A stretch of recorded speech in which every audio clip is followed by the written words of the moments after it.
pria dengan berat badan 300 kg dievakuasi BPBD ke RSUD Kota Tangerang viral di media sosial. Sebuah video menunjukkan seorang pria bertubuh besar hendak dievakuasi ke RSUD Kota Tangerang viral di media sosial Instagram.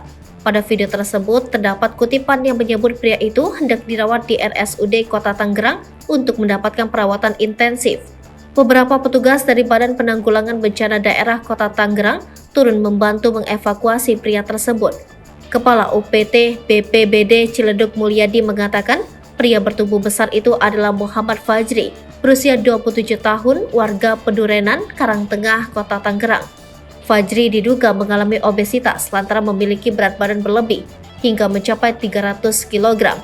Kepala UPT BPBD Ciledug Mulyadi mengatakan pihaknya dimintai tolong oleh warga untuk mengevakuasi pria tersebut untuk dibawa berobat ke salah satu rumah sakit untuk menjalani pengobatan.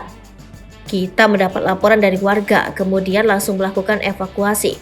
Ternyata saat sampai ke lokasi jalan ke rumah pria tersebut sempit dan beban tubuhnya pun terlalu besar, ujar Mulyadi. Mulyadi menuturkan pihaknya cukup kesulitan untuk mengevakuasi pria dengan berat badan 300 kg dari tempat tidurnya itu. Pihaknya baru berhasil mengevakuasi pria tersebut dengan memakan waktu hingga 2 jam lebih untuk dinaikkan ke mobil pengangkut. Awalnya yang angkat pria tersebut adalah para petugas, tapi ternyata nggak keangkat, kata dia. Butuh waktu 2 jam karena kita nyari alat buat bongkar pintu dan forklift untuk bongkar pintunya agar bisa lewat dan mengangkatnya juga menggunakan forklift untuk dinaikkan ke mobil losbak dan dievakuasi langsung ke RSUD Kota Tangerang, paparnya.